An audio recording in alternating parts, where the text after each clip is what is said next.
We're half an hour away from the Open in Hong Kong, Shenzhen, Shanghai. You're watching the China Show, and I'm Annabelle Drawlers in Hong Kong.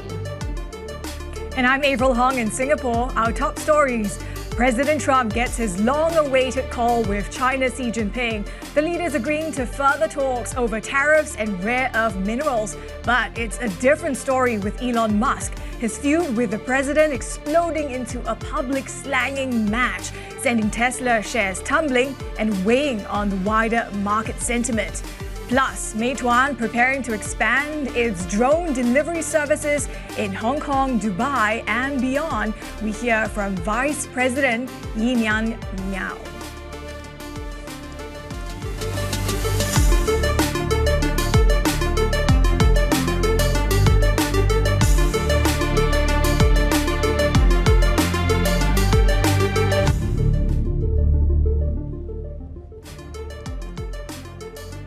Taking a look at the market action to end the week, and if there's really one story that is front and centre this morning, it's the Trump-Elon meltdown. It's the best buddies that are broadcasting their breakup all across social media and as well on their competing platforms. So this has really had a major bearing on Tesla's stock price overnight. We saw it plunging, closing down 14%. The biggest drop we've seen going back to March, actually. But certainly investors are really panicking about the state and the fate of Elon Musk and his big enterprise of businesses. So again, those suppliers to Tesla very much in focus. Panasonic is really the key one here and the biggest out of this list, because some of these have smaller relationships. With Panasonic, you can see best reflecting those moves we saw with Tesla, down more than 3%. And of course, as we get the open of Hong Kong, Shanghai in less than 30 minutes, CATL is the big name to track. Let's take a look broadly, though, what's happening in the session so far this morning, because sentiment is looking pretty cautious this morning. You've got the MSCI Asia Pacific Index barely changed. S&P 500 futures, again, fairly steady. The dollar is flat. Really, the story is as well, we're on that countdown to US jobs data. We are expecting to see payroll growth decelerating to 125,000 positions last month. It really is that big bearing. What does it exactly mean for the Fed and its path for interest rate cuts? Golden Dragon Index to note as well, because we had that tracking overnight, given you saw some sort of rapprochement between President Xi and Trump. There was a call. There's been some sort of break to the impasse that we'd seen. We'll get all the details with Stephen Engel in just a moment. But again, suffice to say, not too much action in that, because investors maybe not putting too much weight on this discussion either. But also Asia ex-China looking ahead to the open this morning, and we are expecting to see, again, just some muted gains, Avril, at the open. Yeah, and to your point, Belle, I think this détente between the US and China being overshadowed by this very public feud between Trump and Musk. Elon Musk says the US president's tariffs will cause a recession in the second half of the year. The former allies have been engaging in a public war of words, with SpaceX deals and Trump's signature tax bill caught in the crossfire. I've always liked Elon, and so I was very surprised. You saw the words he had for me, the words of, and he hasn't said anything about me that's bad. I'd rather have him criticize me than the bill, because the bill is incredible. It's the biggest cut in the history of our country. We've never cut. It's about 1.6 trillion in cuts. Let's bring in Bloomberg senior editor Derek Wallbank in Singapore. So, Derek, unpack this all for us. Maybe some were a bit more surprised at how long this relationship started, but this is really public feud. Yeah, look, we've been about 18 months since Elon Musk endorsed Donald Trump for president. Till now, he put in somewhere near $300 million of his own money to elect Trump and Republicans up and down the ballot. That money, that investment was rewarded with full Republican control of Washington, and Trump going to Musk and saying, why don't you be the face of all of my efforts to cut government spending and completely reshape the size of government. We saw Trump and Musk together sort of scythe through the federal bureaucracy in ways that we've never really seen before, and they had been really tightly allied. That is all really, really blown up in spectacular fashion in the last couple of days, particularly overnight our time. really public war of words, recriminations, threats, things like that. Both of them have cards to play to try and damage each other. Some of those are out. Some of those very much have not come out yet. But it's been a deterioration. You've seen that in the Tesla price. You're also going to see that in a lot of ways that the government operates. You may see, we've already seen at least one Musk ally was out at NASA. You may also see this in some other ways coming up in the coming days to weeks. So, Derek, as you said, it's really been that war of words, and a lot of different things have been thrown around. For instance, even Elon Musk accusing Trump of Epstein ties, but there's been threats to cancel contracts. There's been threats to decommission the Dragon spacecraft. Does any of this actually stick, and do either of them follow through on their pledges? Well, you were talking, and I think it's a great question. You were talking about two people who have the capacity to change and to change, reasonably rapidly. So it is very possible we are seeing, Bill Ackman, among others, call for a détente between the two of them. Just as early as they went down, maybe they could come back up. I know there's a certain speculation on that. But this has really gotten quite personal quite quickly. And these are two very proud billionaires who are very used to being, at the top of their respective orbits. Putting those two together was always something that I think a lot of people in Washington were betting wasn't going to last forever. But it was remarkable how long it lasted. I don't know that you could fairly bet and say, oh yeah, well, just wait a second, this is going to be 1 or 2 days. It could last for quite a long time. It could be quite consequential. And even if something eventually gets to the point that you say, okay, maybe this pauses, maybe it gets to a sort of off-ramp point, there is a lot that can go further down very, very quickly here, as I say, depending on some of the cards that are played. Look, if for example, that you mentioned the Dragon spacecraft, if SpaceX actually takes that offline, what options does the United States have right now for accessing personnel into near-Earth space? The entire reason that the Dragon capsule was used recently to pull astronauts off of the International Space Station is because there was a problem with the Boeing craft that was meant to go ferry them instead, right? So you've got that difficulty where Musk really does have critical infrastructure cards, right? Starlink is a critical thing that in terms of the defense system. Musk's companies have had billions of dollars in federal contracts underpinning all aspects of defense and other relationships. So he is very tightly interwoven in all of this, not least of which has just been heading up Trump's effort to kind of root through the federal bureaucracy and completely reshape it. So Musk kind of is embedded in a lot of different places, even if he's not actually in the government. So we'll wait to see the extent of the pullback amid all this rhetoric. But I wonder your thoughts as well. I wonder, are there implications for China? I mean, Musk was seen as a sort of ally for Beijing that has Trump's ear. Well, at least somebody that you can go to that you know, right? In a world where Trump and Xi Jinping are talking directly, you've got that direct line. So what do you need, sidelines for? But in a world where that relationship fractures a little bit, and look, Avril, you and I have talked for a long time about this. We've seen it go from good to bad to good to bad, and ping-ponging back and forth in that relationship.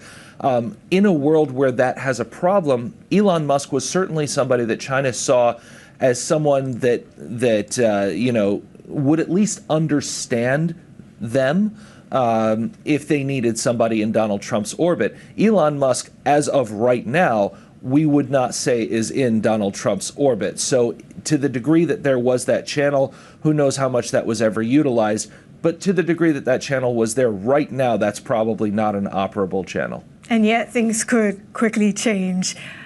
Always good. Derek, thank you so much for helping us understand all this. Our Bloomberg senior editor, Derek Wallbank. Now, As we were alluding to, the Trump-Musk feud has stolen the thunder from news that China and the U.S. agreed to resume trade talks in a long-awaited phone call between Trump and Xi Jinping. Here's President Trump speaking at the White House. I think we have everything. I think we're in very good shape with China and the trade deal. We have a deal with China, as you know, but we were straightening out some of the points. By the way, he invited me to China, and I invited him here. We've both accepted. So I'll be going there with the First Lady at a certain point. Let's bring in our Chief North Asia correspondent, Stephen England. Steve, the talks in Geneva, I mean, the progress or any progress that was made sort of seemed to unravel pretty quickly. Yeah. So do we need to temper any sort of expectations after this? I mean, how do you follow all the drama that's coming between the White House and Elon Musk? It's a clash of galaxies. As I love the whole analogy that Derek was talking about, and that is, you know, Trump being the center of his own orbit and Elon Musk being the center of his own orbit. Well, Xi Jinping is the center of an orbit as well. A different galaxy. So it's a clash of galaxies, not to get too nerdy and Star Warsy here. But, you know, again, this is a clash of personalities going on, a three-way in many respects. But again, there was kinder words. There wasn't a lot of Musk slinging or mudslinging going on for that 90-minute phone call. But I wasn't there. I wasn't the fly on the wall. We get the readouts from the White House, and Donald Trump said, sure, the trade relationship had gotten a little off track. Probably an understatement, given the size of this relationship between China and the United States. But he says it's in a very good shape right now. But many questions still remain, as we've been bringing up all morning. We didn't get any clarity on whether China offered anything on the relaxation of the licensing process for rare earth magnets and other exports. Was there any concession from Xi Jinping on that? Because the readout from the Chinese said Trump must remove the negative measures the U.S. has imposed on China, and that really means the tariffs and other aspects. So again, it's a good step. It de-escalated. It brought the temperature down. Now where do we go from here? Because as you rightfully said, Geneva unraveled fairly quickly. Yeah, encouraging, but we're not quite there yet. But there are also, I think, Steve, some signs of further de-escalation. You look at the U.S. Treasury's list and how they didn't label China a currency manipulator. I mean, how encouraging would you read that then? Well, yes, but they didn't name any country as a currency manipulator, but they did single out China as having a lack of transparency in its FX policy. So the Treasury Department, you know, maybe a backhanded little bit jab at saying, look, we need a better transparency in your FX policies because FX and weakening yuan, essentially, according to Treasury, has been a big problem for the United States and exacerbating that record trade deficit with China. Also, on the Commerce Department, they had the testimony, Howard Lutnick, essentially talking about the enforcement, needing more agents to really beef up the enforcement of the existing export controls on high tech to China. This is what Howard Lutnick had to say. They are trying to copy our technology, and in the race for AI supremacy, they are behind us, but they are working with the central government out to get us, right? To beat us so that they will have intellectual superiority over us. So the rhetoric out of Washington, despite what Donald Trump says, is still thick with national security concerns. So again, Donald Trump says there are going to be more talks. We don't know when or where they're going to be held. They've both invited each other to come to each other's countries, and they have accepted. We don't know when that's going to happen. So there's still a lot of time and issues to be resolved. Yeah, I guess that whole idea of the orbit, I mean, certainly around Trump in his orbit are the China hawks, and there's still a lot, you know, and that really plays into these discussions as well. But that was our Chief North Asia correspondent there, Stephen England. And back on that idea of orbits, of course, it's really all about Trump. It's all about Musk. It's all about President Xi and this discussion that was had overnight. But we're also counting down to the US jobs report, and that's coming up later today. So ahead of that, we're seeing futures here in the US pretty steady right now. But let's get more on this with our MLive strategist, Mark Cranfield, joining us this morning from Singapore. So, Mark, what's top of mind for you this morning?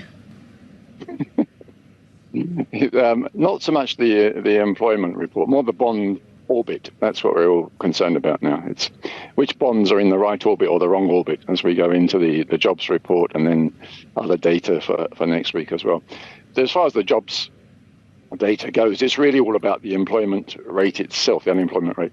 It's been 4.2 for a while. Not expected to change today, but that's the one that triggers market volatility when it does. We saw a couple of times last year when there was an unexpected increase in that number. It had side effects for the US dollar, for the treasury market as well. So people will be watching very closely any change from 4.2, and most likely if it's going to move, it's going to be upwards. It's going to be 4.3 or even higher. So that's really what traders will be watching very closely from that.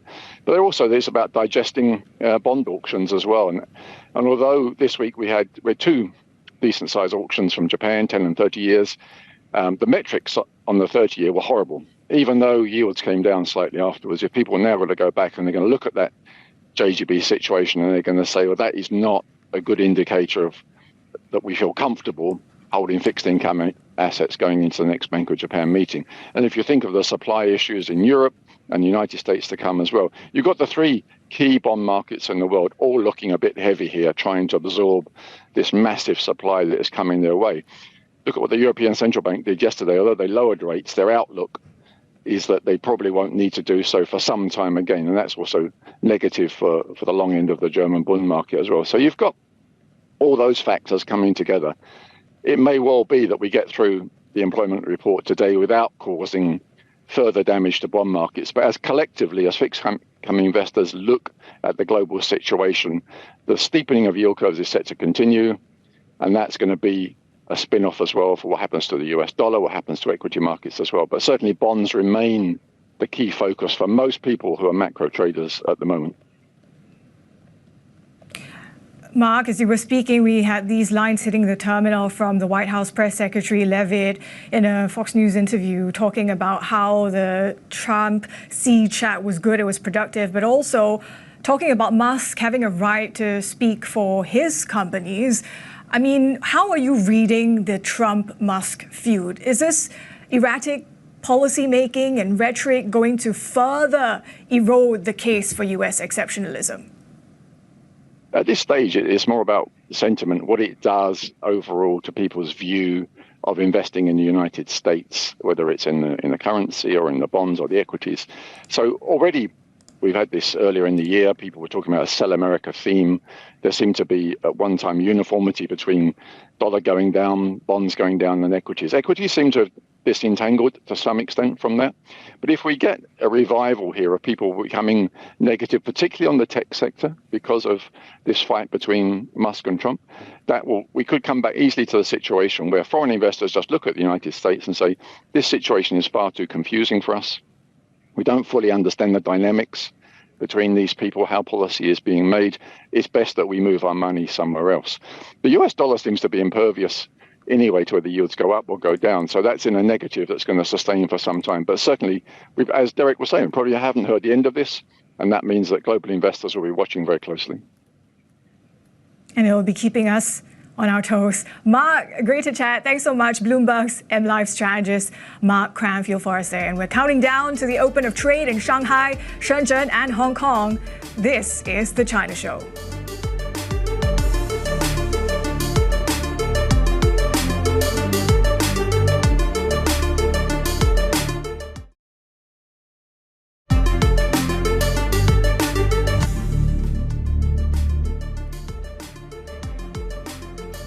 And we have some breaking news for you. We've been tracking this really public feud between Trump and Musk and the question marks about what is this going to mean for Musk, his companies, and their government contracts. We're hearing from Musk that they won't decommission Dragon. And this kind of goes to the point that Derek Wallbang, our editor, was making earlier about the lack of alternatives. So once again, Musk saying we won't decommission Dragon. This is quite a quick reversal from what he mentioned earlier.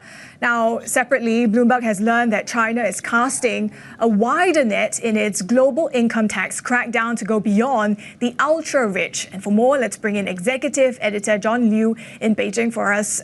John, what does this, tell us about the potential shift that China is cracking down on the less wealthy as well?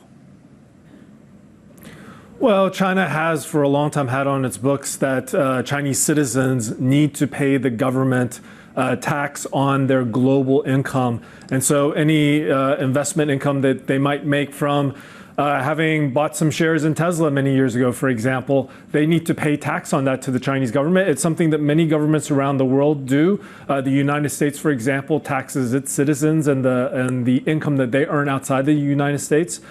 China, though, has not, even though this rule has been on the books, China has not been executing on it for many years. Since about 2018, when China joined this global network through which they get disclosures from countries around the world on income earned by its citizens. And that has facilitated China seeking many of its citizens to pay the taxes that they owed. This effort began with very high net worth individuals, and as we've learned now, it is moving on to folks who have a little bit less in their bank accounts but still are being asked to pay up. John, is this all about boosting fiscal income, narrowing the budget deficit, or is there another element here at play? I think there's a couple of different factors. The need for fiscal income, I think, is a real one. China, the economy has slowed, the property market is in the doldrums, and the government is looking for ways to stimulate, to get consumption going, and that involves a lot of money. And so there is a real drain on tax revenue. There is a real need for finding more resources, but at the same time, I think there is also an issue of fairness. And you'll remember common prosperity, a big motto theme that President Xi Jinping had in the past few years. There is this push, there is this feeling in the government that they need to at least be perceived to be a very fair government, one where people pay their fair share. That was Bloomberg Executive Editor John Yu there from Beijing. Thanks so much for joining us this morning, and we'll have plenty more ahead. This is Bloomberg.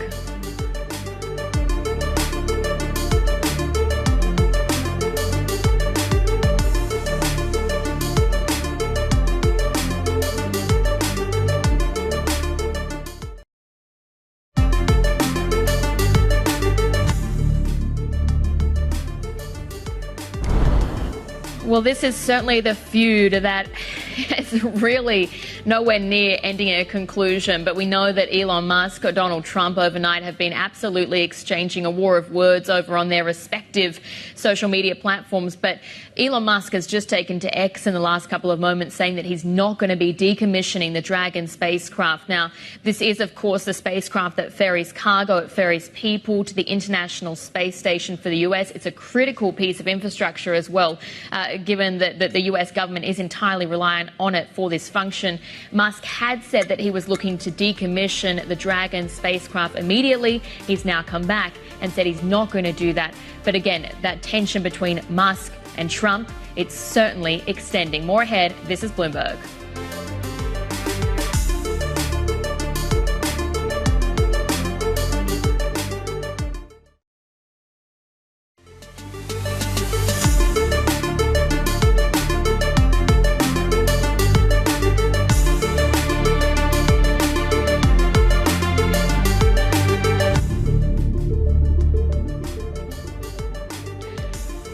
Welcome back. You're watching The China Show, and you know that it's a really big feud that's erupted, that there is something that manages to overshadow some sort of rapprochement between Presidents Xi and Trump, because we know that they held a phone call. But still this morning, Avril, I mean, there's nothing else we can really talk about right now than this escalating drama between Elon Musk and President Trump as well.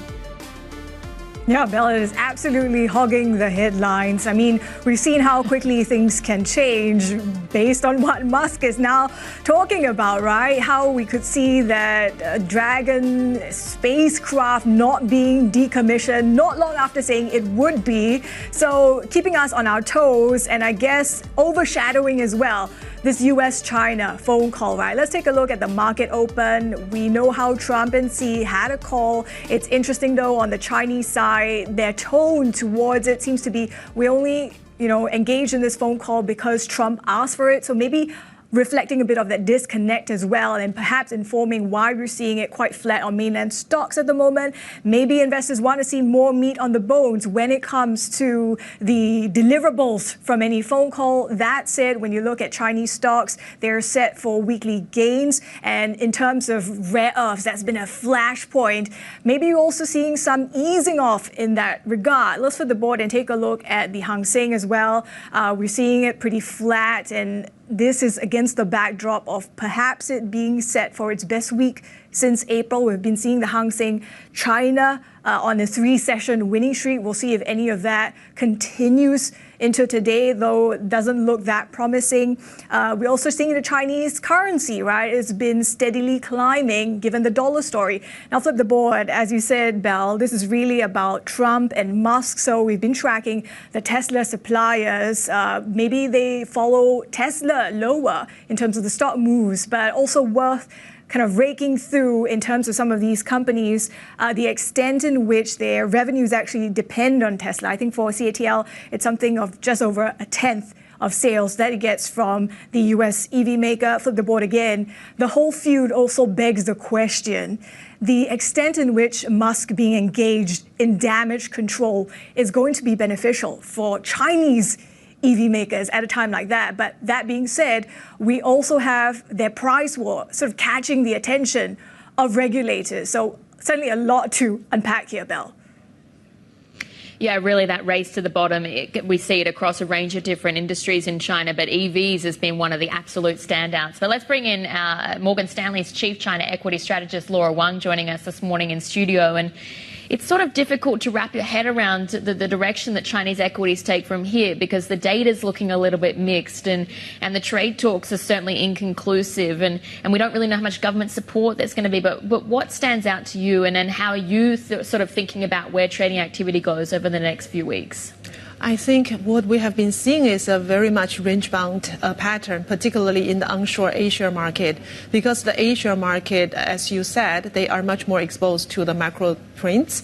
And I think in terms of index industry composition, the Asia market, you see a much higher concentration in macro correlated sectors such as materials, such as properties and heavy industrials, etc. So I think, the sentiment will be range-bound from here, and week over week will be easily impacted by macro prints, by headline news on tariffs, on domestic consumption situation, and some other momentum or rumors. What's the catalyst then for Chinese equities to break out of that range? Is there something that's going to really prompt a big move in either direction?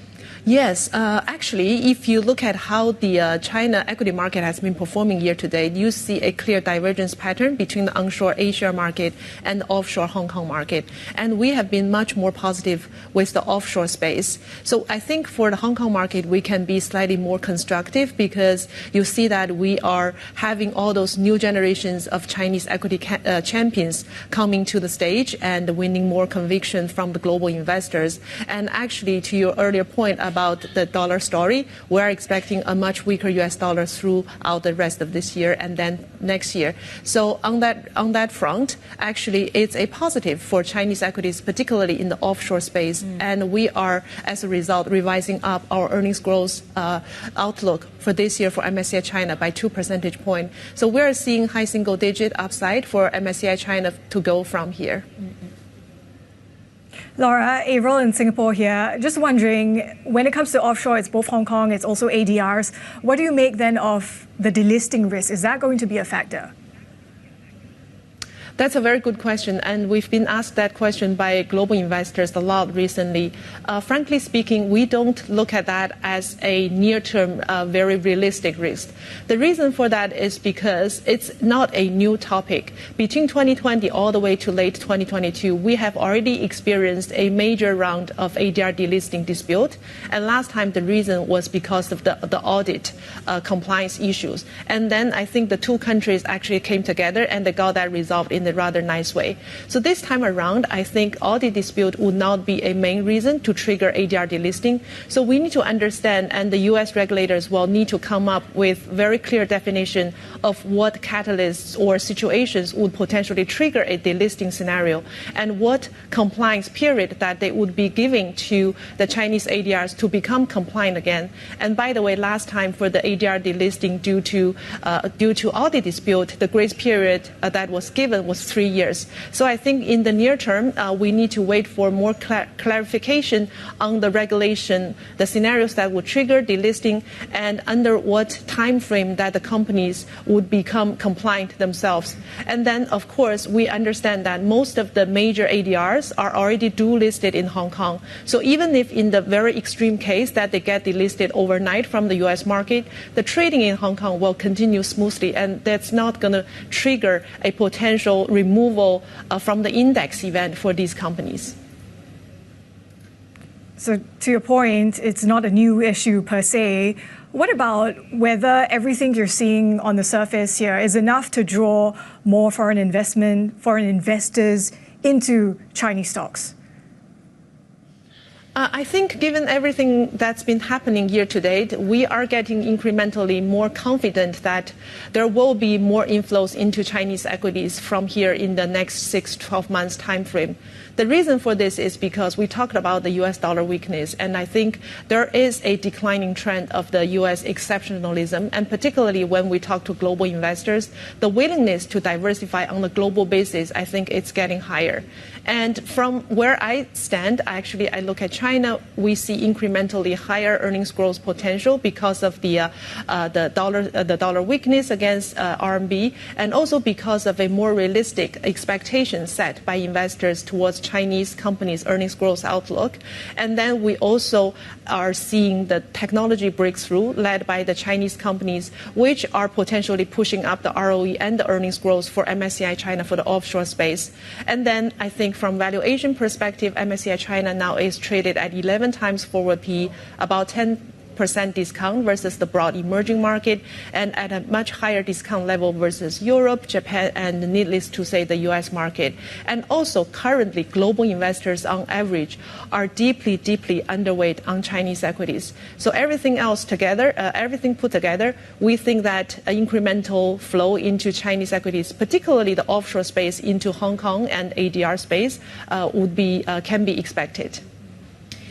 It's interesting as well, another dynamic, because you sort of talk about changing international or institutional investor appetite, but something else that could be a big driver as well is retail investor appetite and people that are just sitting on the sidelines, because this week we've been talking about our analysts at HSBC and at UBS are looking at like a $20 trillion cash pile. So when do you see that being deployed, or do you see it being deployed? That's a very good point, and that would specifically very important for the onshore Asia market, because we understand the daily trading volume, more than 60%, 70% of that for the Asia market is still contributed by retail investors. They tend to follow the momentum. So what I mean by that is when the market goes up, they tend to come into the market and start to buy either through their direct retail brokerage account or through buying mutual funds, etc. But these days, as I said earlier, the Asia market is showing more of a range-bound pattern, so it's not particularly showing an upward trajectory like what the Hong Kong market has been doing year to date. So I think we need to actually start to see take off of the Asia market first before we can actually expect the retail investors to come in. And for that to take place, we need to see more concrete turnaround signs of the macro situation. As I said, Asians are much more correlated with the macro situation than the offshore Hong Kong market. Yeah, that's what I wanted to ask about, your sort of interpretation of how the Chinese economy is faring right now, because I said earlier about sort of the mixed signals, but you know, there's perhaps deflation. It could be getting deeper. To your point this morning, you're making your latest report. There's the Dragon Boat Festival spending data to look at. There's the risk that we're just seeing exports that are being front-loaded in this 90-day window. So how do you see it in real terms? Yes, so I think we are not getting incrementally that more positive on the macro situation. We're saying that deflation will still continue for the rest of the year. Actually, for most of 2026, we will see continuous deflation pressure for China as a macroeconomy. 2027 will be likely the very first year that we see China finally coming out of the deflationary pressure. But in between, I think where we can keep our eyes on is, number one, how the trade negotiation can continue from here, whether there could be a major de-escalation to remove some of the existing around 40% of tariffs that U.S. is imposing against China. That could serve as a positive catalyst. And then secondly, if we can expect the government to actually step up their fiscal stimulus policies in a big way. But I want to be clear, in our base case, we actually believe that the Chinese government fiscal policy will still remain rather reactive and try to just support a bottom, to set a bottom of the economy. So we're not expecting that to step up in a big way. So for this year, I think it makes more sense to try to pick the right spots, to look for the categories and spaces that can deliver higher growth than the macroeconomy, instead of focus just on pure beta of the general market. I think it's quite exceptional that there was a 90-minute call between President Trump and Xi, and it's being absolutely overshadowed this morning by what's happening on social media between Elon Musk and Donald Trump. But that was Laura Wang there, Chief China Equity Strategist at Morgan Stanley. Thanks very much for joining this morning. And coming up, drones. So this is a good story as well. Drones taking flight to bring meals to customers in Hong Kong as competition in the food delivery sector gets more intense. We'll hear from Meituan on their latest project next. This is Bloomberg.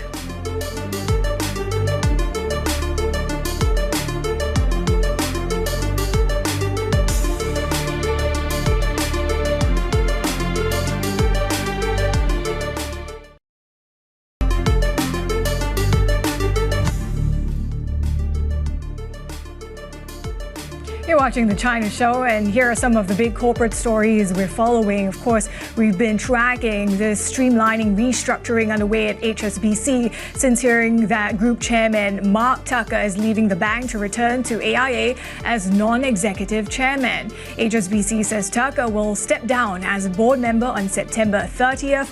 Brendan Nelson will assume the role of interim chairman at Europe's largest lender. Tucker was AIA chairman and CEO from 2013 to 2017. And Chinese ride-hailing company Didi has swung back to profit as it ramps up overseas expansion. Quarterly revenue rose 8.5% on year to $7.4 billion, while net income roughly tripled. Didi's international segment grew transactions at a faster rate than the domestic unit, up 25% from the same quarter a year earlier. And of course, Bell, we've been tracking quite closely another big Chinese company. Yeah, this is a very big one because, of course, the food delivery scene in Hong Kong, it's a very competitive space. And since the Chinese food delivery giant Meituan has landed here, it's certainly had big ramifications for the likes of Deliveroo, for instance. But now we've got the next update on this competition as well, because Meituan is betting big on drone deliveries to aid its ambitious international push. Vice President Yinyang Mao told us about plans for a first drone delivery route in Hong Kong, and then as well about further global expansion of the technology. I think globally, in many major cities, there will be low-altitude logistics network. That's our vision. Number two, out of all instant delivery orders, we're looking at maybe 10%, 15%, roughly that ballpark that can be delivered in the air. And in some scenarios, for example, emergency supply, medical delivery, you may see a lot more adoption, higher percentage of penetration in those segments. So where's next? I'm hearing Dubai. What are you doing in Dubai? Yeah, so we just received our commercial license in Dubai. That's December last year. And we're opening up some new routes this year as we speak. It will be highly visible. It will be on the waterfront of the Dubai marina or some Bay Area. So we also want to raise awareness in that city because people know there's a drone delivery, but they cannot experience it yet. A lot of people are not covered by the service. We want to cover more. We want to cover in more public areas. Where else are you potentially looking at? I mean, obviously international expansion is how much of a priority? I think it's very much on our priority today because if you look at mainland China, right? So Meituan is the biggest player in terms of instant delivery and everyday services, but we are not that big player yet overseas, right? So that's on our priority. Secondly, for us, especially for tech-driven, service provider, replicating tech is as a service is relatively easy than replicating a team of personnel on the ground. So we want to bring our expertise to other countries, serve other users, and we got to do it step by step. But we are also making progress. I understand you have about 40 routes in Shenzhen. Close to 50 now. Close to 50, yeah. But I heard 55 nationwide. Yeah. So mostly in Shenzhen. Where else can you expand, and will you be expanding this kind of service in mainland? The second city that we choose after Shenzhen is Shanghai, because you also have Huangpu River. The Shanghai is separated into two parts, like Pudong and Puxi. There's a Huangpu River right in the middle. There's logistical challenges with the river. Exactly. Both a challenge and an opportunity, I would think. From day one, it has been a challenge for us, always. We're looking into new technologies where possibly drone can deliver to a balcony. That's one technical area where we're looking into. Secondly, we're looking into robotics technology where a robot can help you to pick up that order from outside your apartment building into your apartment, or right in front of your apartment door. How far away from that? I mean, how far in the R&D process are you? I think we're looking at the 5-year scale, but I believe the progress has been made. Not only us, right? A lot of other robotics companies are making progress today. From sandbox to commercial viability, when do you see that happening? First in Hong Kong? I would say maybe in 3 years. 3 years. Yeah. What about in Dubai, where you're now launching? Probably 18 months. 18 months to have commercial viability? Yeah. So some selected routes. We have selected routes to. Yeah. How do you see the competitive landscape in China and Hong Kong changing the way and the urgency that you have to roll out this kind of technology? We're going to turn back to norm. And that's basically the cost, revenue, margin.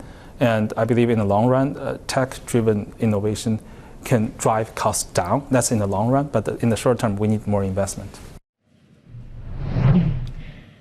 And that was the Meituan Vice President Yin Mao speaking with our Chief North Asia correspondent Stephen Engel. And you can get an insider's guide to the money and people that are shaking up the finance hub in our Hong Kong edition newsletter. That's out every Thursday. You can sign up via bloomberg.com/newsletters. We'll have plenty more ahead. You're watching The China Show.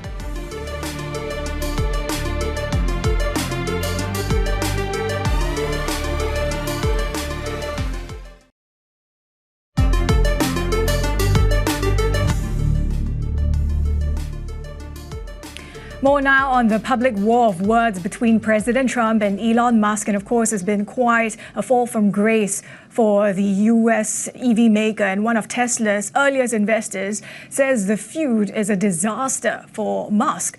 Gerber Kawasaki's Ross Gerber told us he sees ramifications beyond just Tesla's stock price. This is a disaster for Musk. I don't know if I can spin it in a positive way because it's just so beyond any intelligent businessman's behavior would be. I can't imagine after putting Trump in there that he would then turn Trump into an enemy of all things, because he's still the president of the United States. And Elon just tweeted something like, well, I'm going to be around for another 40 years and he'll only be around for another 3.5. And I think that's really ignorant thinking, because Trump is president of the United States, whether we like it or not, and Elon's going to have to live with this for quite some time, and it could be very detrimental to him and his companies. And this brings up a good question just about leadership in general. There's been a lot of talk when with this new administration, how CEOs were able to navigate, and we've seen a lot of CEOs do it well. For better or for worse, a lot of them have gotten pats on the back for the way that they've courted this administration. Understand that for better or for worse, these are the people in power, and you have to at least appease them to some extent. And I do wonder about the leadership at Tesla and the idea that he's making this much more personal and not understanding that he has a duty not just to himself, but to all the stakeholders in his companies to find a way to be cooperative with this government in some way or another, particularly given how much his business depends on government contracts. Correct. And obviously Elon isn't functioning to the benefit of his shareholders and hasn't been for many years. And, you know, you can take it any way you want, whether it's the purchase of Twitter, the, you know, XAI, and now this whole political disaster.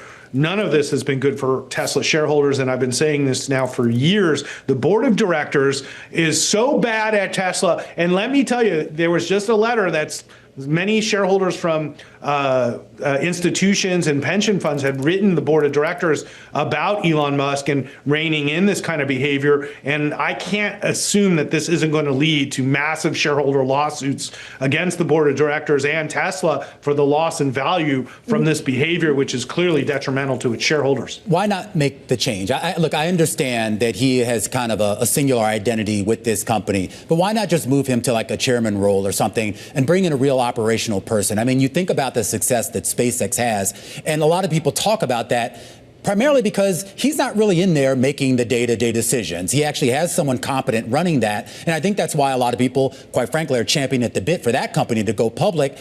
Isn't it now time? He's been at the helm of Tesla for so long, and you've seen the damage over the last couple of years. Why not just make that switch now?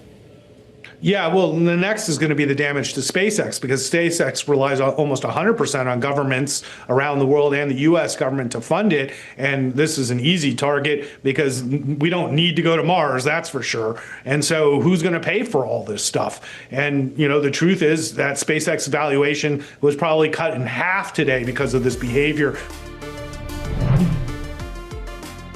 That was Gerber Kawasaki President and CEO Ross Gerber speaking to Bloomberg's Romain Bostic there. And of course, this feud between Trump and Musk escalating.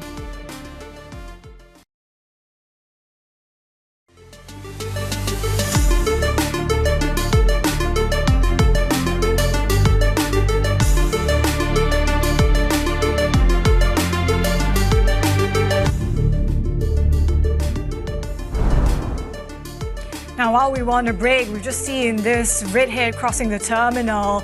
It's really about that ban from the U.S. president on the entry of foreign students into Harvard. Harvard, of course, has sued on this, and we're since hearing that a judge has paused Trump's ban on the entry of foreign students into Harvard. And of course, Bell, amid all this, it's really about how there are so many flashpoints between the US and China when it comes to tech restrictions, rare earths, student visas, also part of the mix. Once again, we're hearing about this judge pausing Trump's ban on the Harvard foreign student entry into the US. Yeah, and that's right, Avril. I mean, I think exactly to your point, this topic of Chinese students studying in the US was something that came into that conversation between Presidents Trump and Xi overnight, a 90-minute phone conversation. But still in the session today, I mean, we do need to talk as well about the feud and the other sites that President Trump has in his realm, because really front and center, of course, is that spat with Elon Musk. And just in the last couple of hours, we've been hearing about this plan to decommission the Dragon spacecraft. Elon Musk saying he's not going to go ahead with that. But certainly they are really have had some strong words overnight on their social media platforms. So this morning we're taking a look at Asian Tesla suppliers in focus, of course, because we saw a sharp sell-off in the Tesla stock on Wall Street, down around 14% to the close. You can see again that sort of pullback and that investor appetite that's really tepid for these stocks as well, these supplier names that could also take the hit from this. Hang Seng as well, tracking this 30 minutes into the session so far. Look, we're a little bit weaker today, but broadly we're actually set for our best week now since April for the gauge. And if you take a look at open interest, for instance, because we are seeing that growing, and it tells you, at least for futures, but that there could be more upside for China 8 share contracts in the near term. And we've been talking about that growing institutional appetite or investor appetite, but as well retail investors who are sitting on the sidelines with trillions of dollars in cash. Asia ex-China, let's also take a look at how that's faring this morning, because we are counting down to the US jobs print. And as well, we were speaking with Mark Cranfield in the last hour saying how investors are really trying to digest all of the bond moves as well, not just with US treasuries, also Japanese bonds and what's happening with the ECB moves overnight as well. But taking a look there, you can see, again, very flat because investors are probably just trying to wrap their heads around the market moves right now, Avril. And it's hard, right? I mean, things are constantly changing. On that public feud, we're also hearing how Elon Musk said that Trump's tariffs will cause a recession in the second half of the year. And the former allies have been engaging in this public war of words, as we've been mentioning. You know, it's brought SpaceX deals into the mix as well. And then, of course, this is all also centered around Trump's signature tax bill. That's all been caught in the crossfire. Always liked Elon, and it's always very surprised. You saw the words he had for me, the words of, and he hasn't said anything about me that's bad. I'd rather have him criticize me than the bill, because the bill is incredible. It's the biggest cut in the history of our country. We've never cut. It's about 1.6 trillion in cuts. Let's bring in Bloomberg senior editor Derek Wallbank in Singapore for us. Derek, I mean, you pretty much called this, right? How quickly things can change. And we saw him kind of walk back that decision to decommission the Dragon spacecraft. I mean, how do you see all this landing when it comes to Musk companies and their government contracts? Well, look, Avril, I mean, we were just talking, an hour ago, and what a long hour it has been. Elon Musk coming out and very openly signaling that there could be a cooling off period in what had become an absolutely remarkable escalating public feud between the U.S. president and the world's richest man. He said he would not now decommission the Dragon spacecraft that the U.S. uses to ferry astronauts to the International Space Station, which is quite a remarkable thing. I also thought it was remarkable how he did so. An ex-user with about 200 followers suggested that they have a cooling off period. Musk basically said, yep, good idea. The quote is, quote, good advice. Okay, we won't commission Dragon. And there we are. And that is how fast the news is moving on this here. Overall, though, I would say we still are in a position where there's been a remarkable break between the president and the world's richest man. They have been very close allies over the last 11 months. Musk spent hundreds of millions of dollars to elect Trump and Republicans up and down the ticket. It resulted in unanimous control of Washington by the Republican Party. So Trump has been able to do kind of whatever he wants. And one of the things he has wanted to do is slash the size of government, to which Elon Musk was the face of that effort. They have been very, very firmly intertwined here. And the breakup that they've had principally over, but not entirely, or not exclusively, but principally over Musk's opposition to the One Big Beautiful Bill, Trump's centerpiece of his legislative agenda that Musk has warned would explode the deficit. He even went so far as to say, that it would sort of overwrite all of the things that he has done through Doge at great personal cost to himself.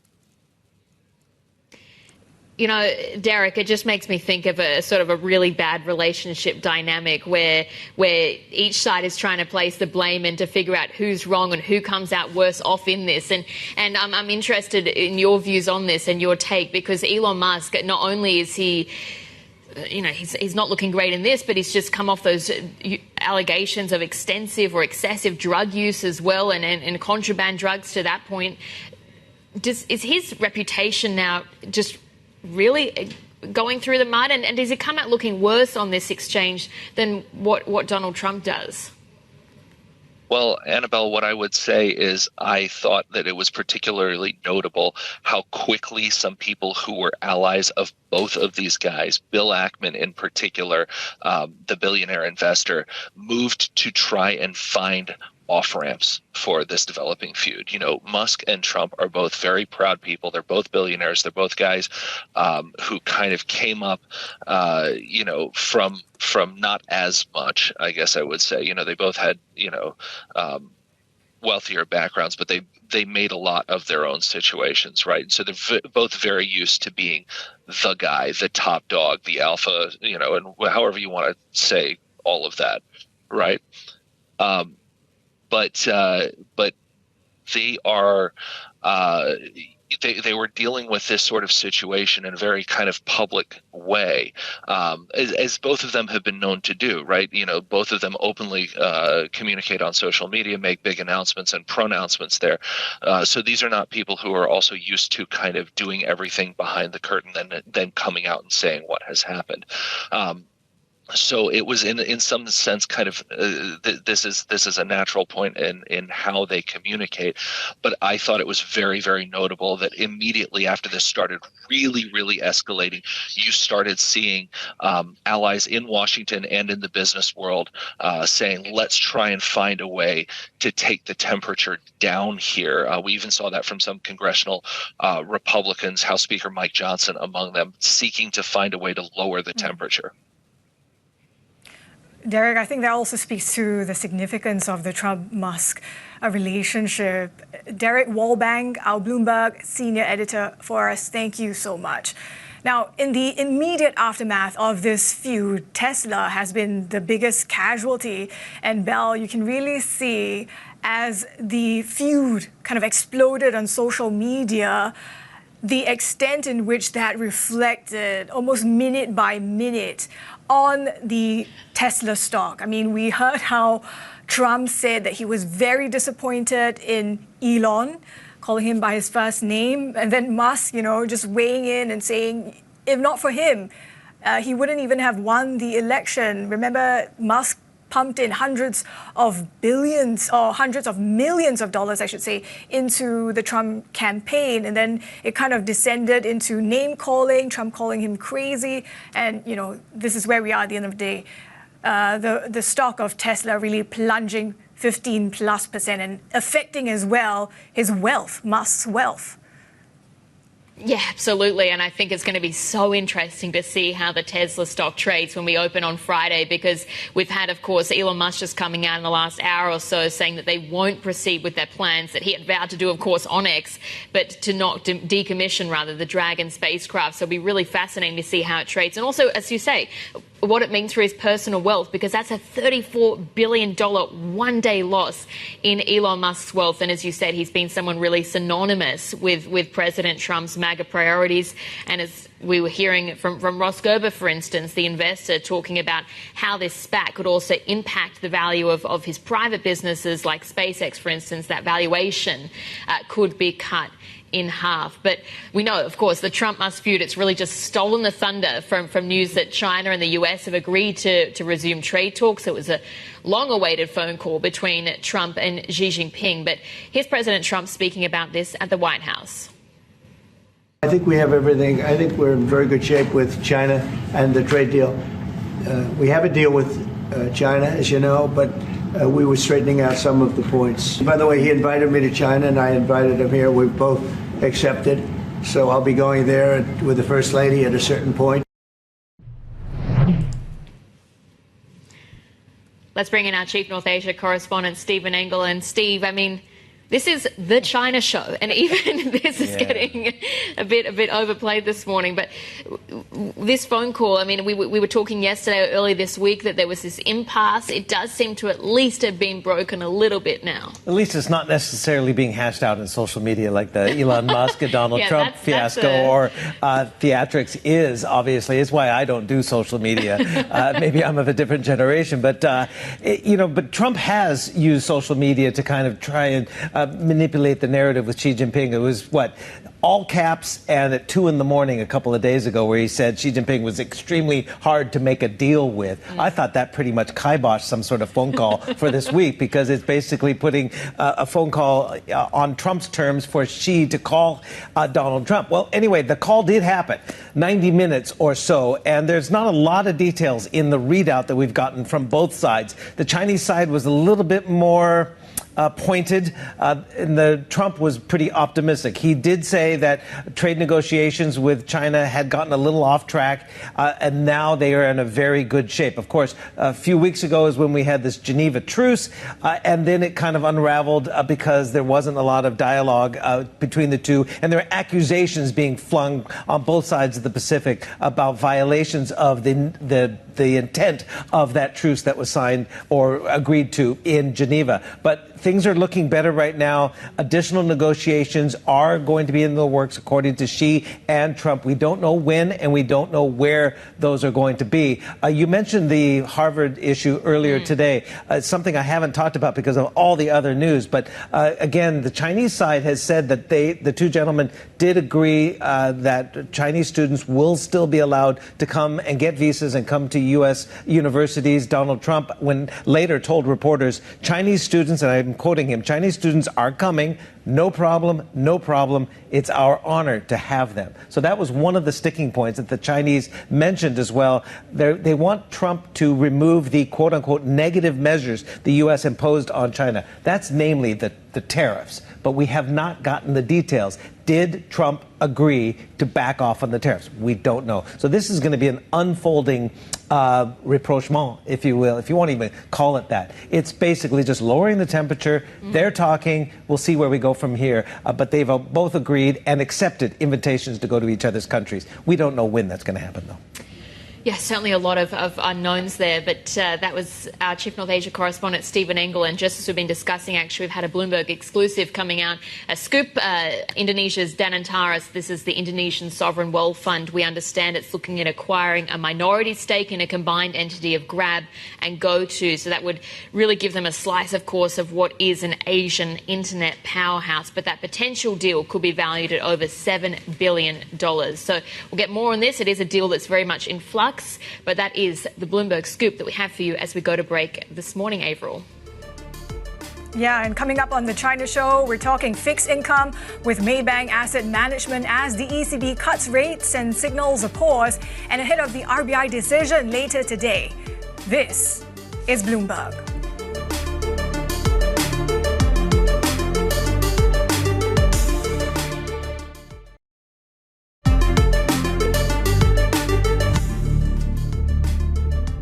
Higher tariffs and a stronger euro are expected to make it harder for firms to export. High uncertainty is expected to weigh on investment, but at the same time, several factors are keeping the economy resilient and should support growth over the medium term.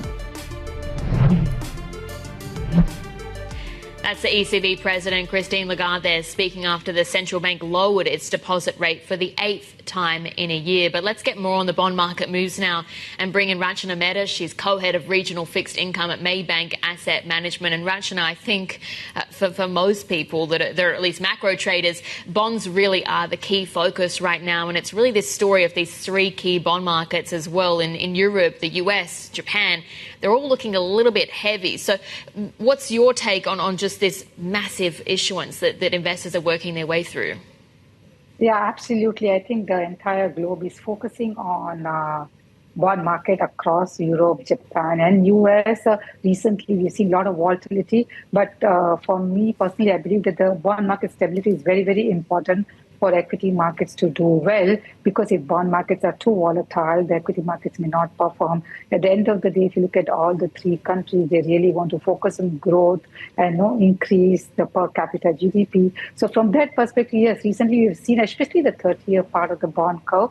I think the 10-year part of the bond curve is pretty okay in terms of stability, because I think short-term people are looking more tactical, but I think medium-term, all these countries have to rein in the fiscal deficit, especially I feel US and Japan.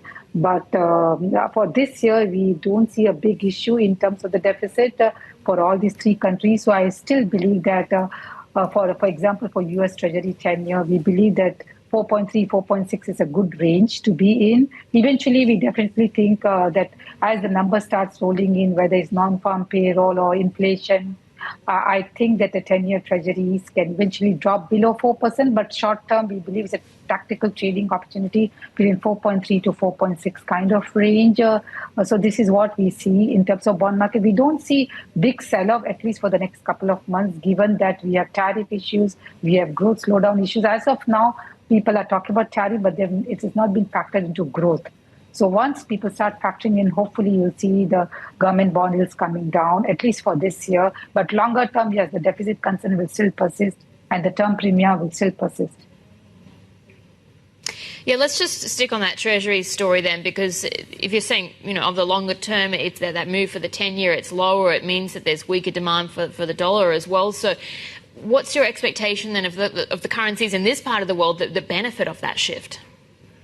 In fact, absolutely, given that a lot of tariff issues and sanction risk, we have seen recently that dollar has been weakening, especially against Southeast Asian currencies. And we believe that if you look at across the region over the last couple of years, they've all been holding dollars, whether it's individuals or corporates or exporters, correct? So as dollar starts weakening, and hopefully we don't expect Fed to cut rates immediately, but say over this year, if they start cutting rates, all these local currency deposits will start getting converted. As of now, we haven't seen a big conversion, whether it's renminbi, whether it's ringgit, or whether it's idea. But once they start converting, we see a further drop in dollar across these currencies, definitely. And I think as markets start moving to local markets, the domestic market, as they move away from dollars, I think these currencies has room to appreciate over the next 6 months to 1 year. And on that point, because one of your preferences is the Singapore dollar, but your top conviction is on the 30-year government bond from Singapore. Yes, absolutely. Actually, we've been bullish Singapore government bond over the last 6 months, especially when the Singapore government bond yields were 3%. Currently, if you look at Singapore over the last 3 to 4 months, Singapore 30-year government bond, despite the auction sizes, it has outperformed. And recently, it's hovering around 2.5% in terms of 30-year yield. We continue to like that because Singapore is one country where it's AAA and we don't have a deficit problem like the rest of the developed market. Of course, liquidity is an issue because Singapore government bond market is not that liquid compared to US, but I do believe that long term, as more and more pension insurance companies start buying long rate, at least even a small allocation, 1% or 2% of that allocation goes to Singapore government bonds, I think you can see a big rally in the 30-year government bonds. As of now, we believe it will be 2.5, 2.6 range, but eventually 2.5% will break, and we believe it can go to 2.2, 2.3%. So actually, it's a very attractive government bond for a longer term to have in any portfolio. Rachana, thanks so much for your time this morning. That was Rachana Mehta, the co-head of regional fixed income at Maybank Asset Management, talking about all of these bond moves. Of course, Japan, the big focus that week, and yesterday that 30-year auction seeing the weakest demand going back to 2023. But we leave you here with a look at yields across the different G10 space. But certainly, again, as we said, bonds, the big focus for macro traders right now. We'll have plenty more ahead. This is Bloomberg.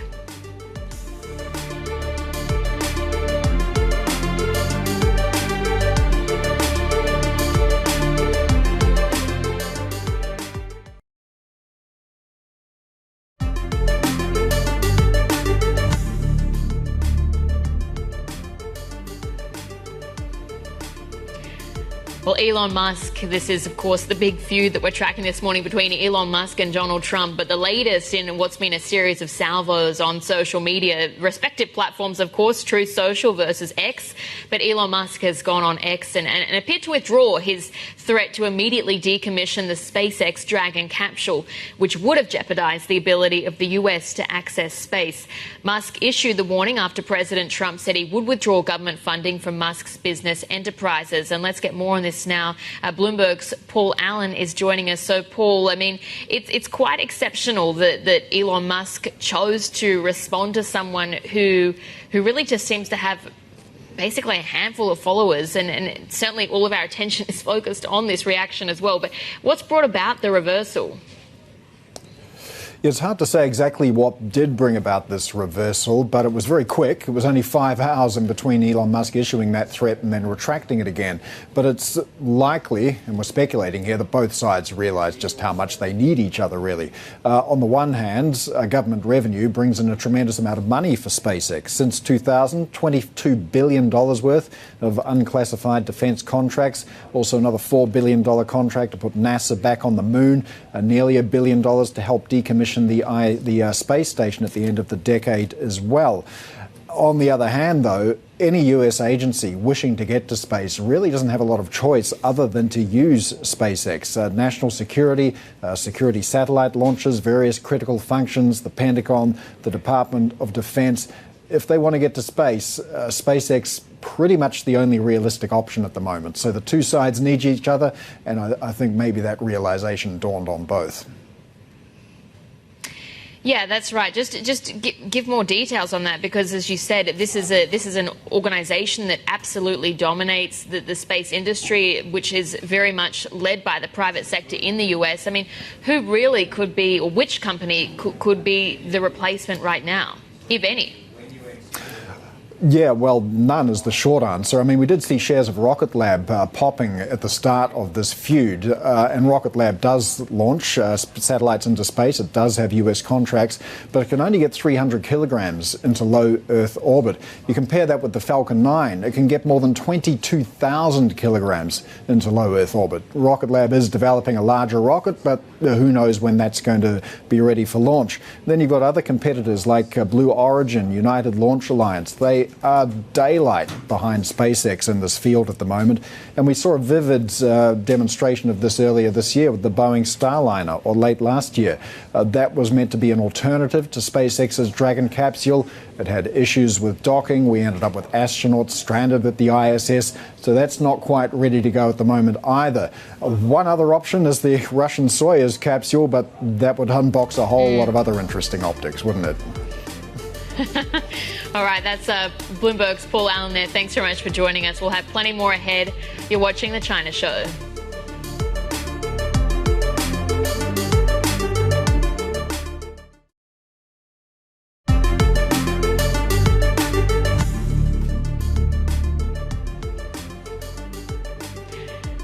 It's 11:29 a.m. in Tokyo, taking a look at how Japanese equities are faring this morning, and we're seeing them actually modestly higher. So it has been, of course, a dynamic that's being led, at least on Wall Street overnight, by this feud between Elon Musk and Donald Trump. It had a really big bearing on Tesla's price on the session, closing down 14%, but was a really big drag on overall equities and the sentiment there.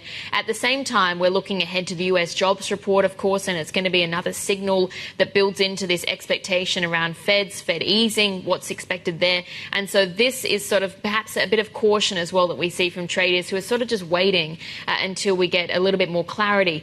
Of course, there was also the Trump-Xi phone conversation that was held as well. So that was some sort of level of rapprochement between the world's two biggest economies. So more of a positive factor, even if investors are a little bit more modest about what they can actually see in terms of concrete, tangible takeaways from ongoing discussions. But let's take a look as well at what's happening with the automakers, because we're tracking EVs, of course, very closely.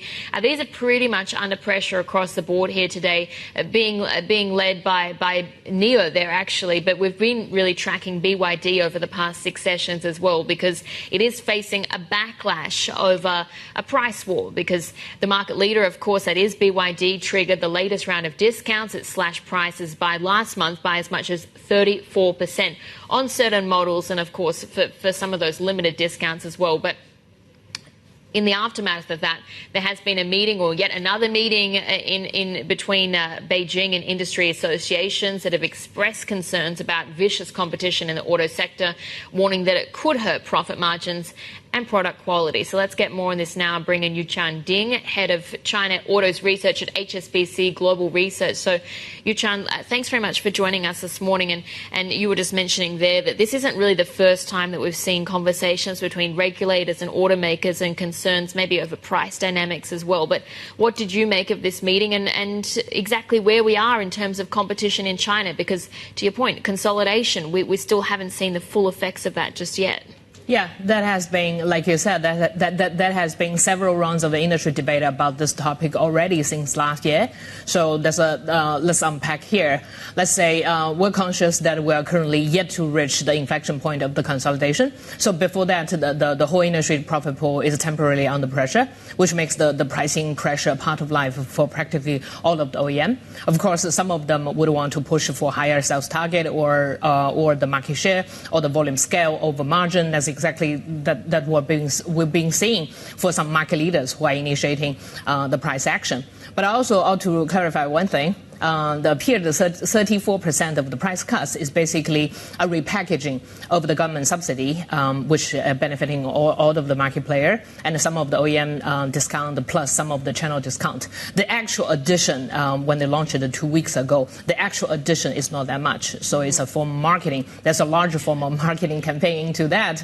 So conscious of that, it's been going on for a while. So right. I would say wouldn't overreading into that. A marketing ploy that gets you brought before the regulators, maybe not worth the trade-off as much. But in terms of consolidation then, how many car makers do you think, or how many brands or badges do you really think that you can have in China, and how many of these automakers or EV makers do you think can actually survive? Yeah, that's a great point. I would say China's competition is probably one of the most fierce across the global. If we compare, we have over 1,000 car models in China. We have every OEM together. They are pumping another around 200 new models into this market. We have over 60, 70 brands currently available producing EV in China. So this kind of competition is unprecedented, which causing the competition to be very high, and every OEM trying to survive, they have to push. Some of them can leverage the vertical integration, cost advantage, technology innovation to absorb part of the price cuts impact, and some of others might have to bear more of a margin hit if they want to follow on the price cuts. So that's the industry dynamic we've been seeing. The industry has been consolidation since like 2 years ago, but we're still right in the middle of that. And I would say the top 10 EV makers now taking 77% market share in the first 4 months of this year, slightly diluted versus last year's 78%, and partly because some of the new technology latecomers like Xiaomi, they've been making a real volume splash this year. So I would say, but generally speaking, we're seeing the industry, including its leaders, are still pretty much pushing towards the inflection point, which means in the near term volume probably over the weighting in the strategic prioritize towards the margin. Which brands do you think are best placed right now to withstand these intense pressures?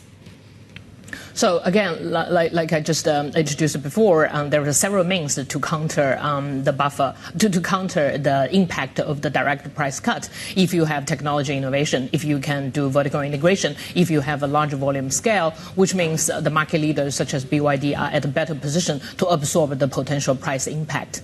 And usually every round of the price cut, we do see the market share volume got boosted. So increasing scale partly mitigate the price cut impact. Additionally, whoever have a strong overseas business also have a margin buffer, because the overseas market generally carry better pricing and margin profile than the domestic market we just discussed. Yeah. I want to ask about Tesla as well. I know it's not a stock, of course, that you're covering really, but you, just in terms of the relationship of Tesla's brand image within China, and we've seen, for instance, shipments or sales of Tesla that are continuing to decline. Do you see sort of any end in sight to that on the mainland market? So I would say, again, that's largely due to the broader context that the China competition has been very high.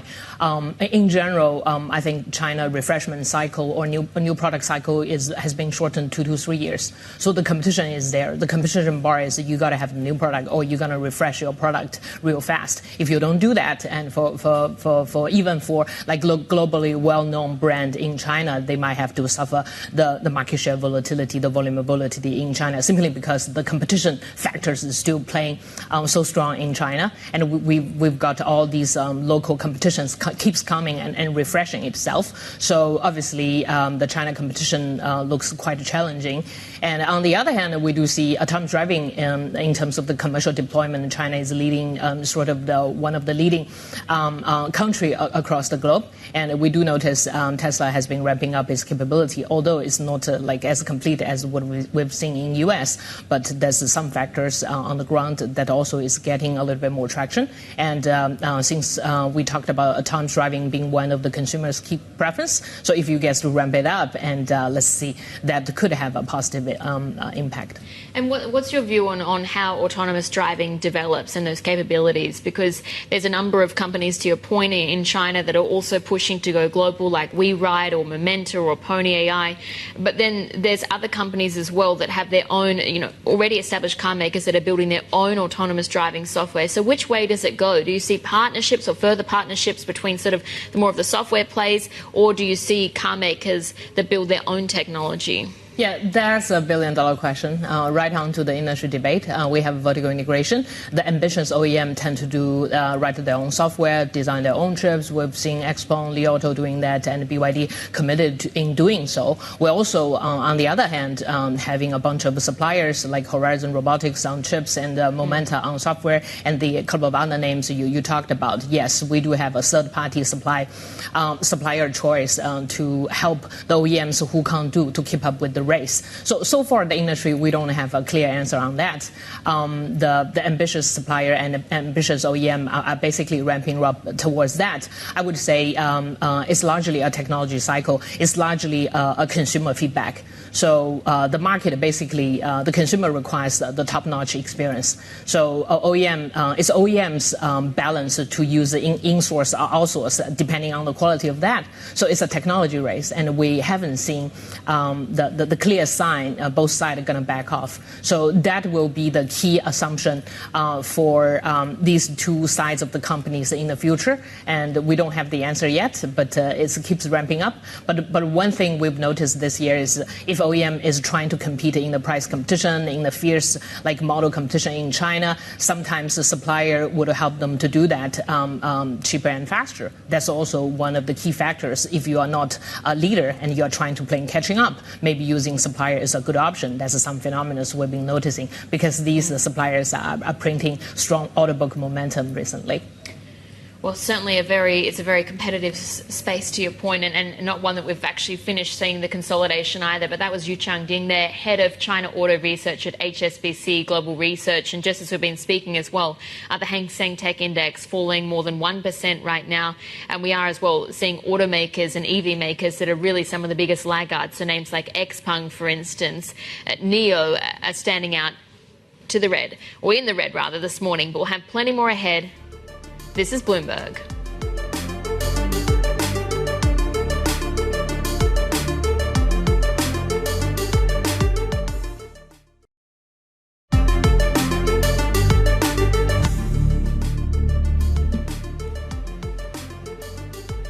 Well, here are some of the corporate stories that we're following this morning, and Bloomberg has learned that BlackRock is planning a second round of job cuts this year. It follows a $28 billion splurge on deals as the firm wades deeper into private markets. The cuts will affect around 300 people, mirroring a reduction at the start of 2025. BlackRock had more than 22,000 employees at the end of March. Chinese ride-hailing giant Didi has swung back to profit as it ramps up overseas expansion. Quarterly revenue rose 8.5% on the year to $7.4 billion, while net income roughly tripled. Didi's international segment grew transactions at a faster rate than the domestic unit, up by 25% from the same quarter a year earlier. And Chinese food delivery giant Meituan is betting big on drone deliveries to aid its ambitious international push. Vice President Yinyang Mao told us about plans for a first drone delivery route in Hong Kong and further global expansion of the technology. I think globally, in many major cities, there will be low-altitude logistics network. That's our vision. Number two, Out of all instant delivery orders, we're looking at maybe 10%, 15%, roughly that ballpark that can be delivered in the air. And in some scenarios, for example, emergency supply, medical delivery, you may see a lot more adoption, higher percentage of penetration in those segments. So where's next? I'm hearing Dubai. What are you doing in Dubai? Yeah, so we just received our commercial license in Dubai. That's December last year. And we're opening up some new routes this year as we speak. It will be highly visible. It will be on the waterfront of the Dubai Marina or some Bay Area. So we also want to raise awareness in that city because people know there's a drone delivery, but they cannot experience it yet. A lot of people are not covered by the service. We want to cover more. We want to cover in more public areas. Where else are you potentially looking at? I mean, obviously international expansion is how much of a priority? I think it's very much on our priority today because if you look at mainland China, right? So Meituan is the biggest player in terms of instant delivery and everyday services, but we are not that big player yet overseas, right? So that's on our priority. Secondly, for us, especially for tech-driven, service provider, replicating tech is as a service is relatively easy than replicating a team of personnel on the ground. So we want to bring our expertise to other countries, serve other users, and we got to do it step by step, but we are also making progress. I understand you have about 40 routes in Shenzhen? Close to 50 now. Close to 50, yeah. But I heard 55 nationwide. Yeah. So mostly in Shenzhen. Where else can you expand, and will you be expanding this kind of service in mainland? The second city that we choose after Shenzhen is Shanghai, because you also have Huangpu River. The Shanghai is separated into two parts, like Pudong and Puxi. There's a Huangpu River right in the middle. There's logistical challenges with the river. Exactly. Both a challenge and an opportunity, I would think. From day one, it has been a challenge for us, always. We're looking into new technologies where possibly drone can deliver to a balcony. That's one technical area where we're looking into. Secondly, we're looking into robotics technology where a robot can help you to pick up that order from outside your apartment building into your apartment or right in front of your apartment door. How far away from that? I mean, how far in the R&D process are you? I think we're looking at the 5-year scale, but I believe the progress has been made. Not only us, right? A lot of other robotics companies are making progress today. From sandbox to commercial viability, when do you see that happening first in Hong Kong? I would say maybe in 3 years. 3 years. Yeah. What about in Dubai, where you're now launching? Probably 18 months. 18 months to have commercial viability? Yeah. So some selected routes. We have selected routes too. Yeah. How do you see the competitive landscape in China and Hong Kong changing the way and the urgency that you have to roll out this kind of technology? We're going to turn back to norm. And that's basically cost, revenue, margin. And I believe in the long run, tech-driven innovation can drive costs down. That's in the long run, but in the short term, we need more investment. That was the Meituan Vice President speaking with our Chief North Asia correspondent, Stephen Engel. And you can get a guide or an insider's guide to the money and people that are shaking up the finance hub in our Hong Kong edition newsletter. That's out every Thursday. You can sign up via Bloomberg.com/newsletters. We'll have plenty more ahead. This is Bloomberg.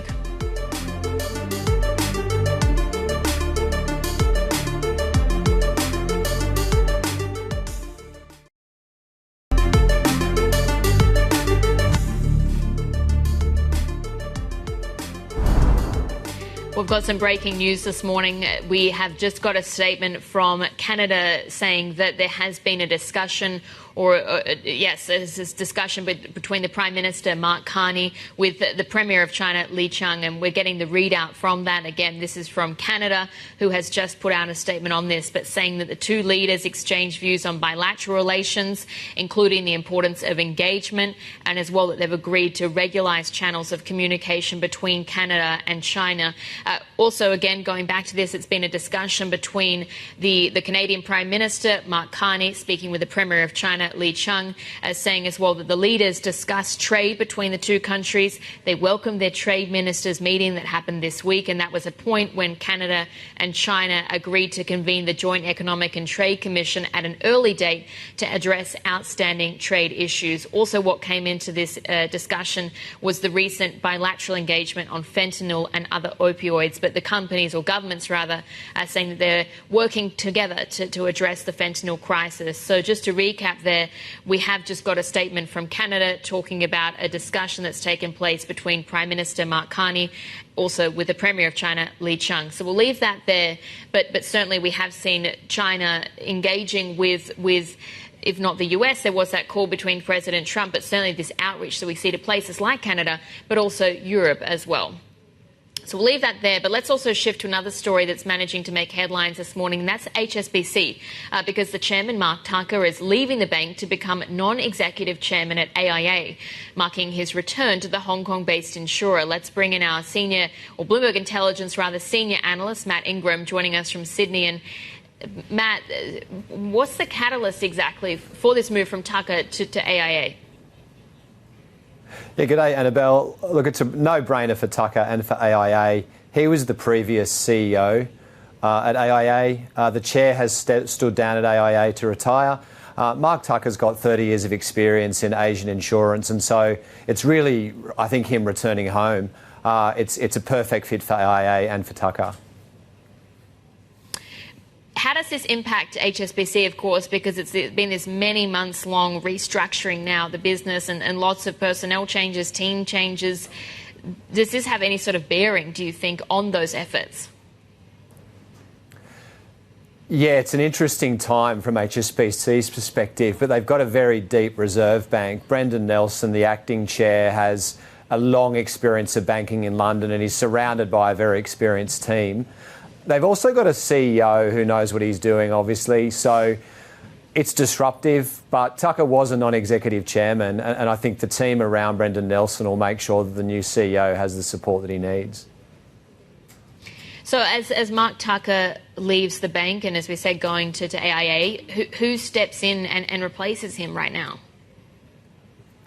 Yeah, so Brendan Nelson, he's currently the head of the audit committee. He's a former partner and global head of KPMG.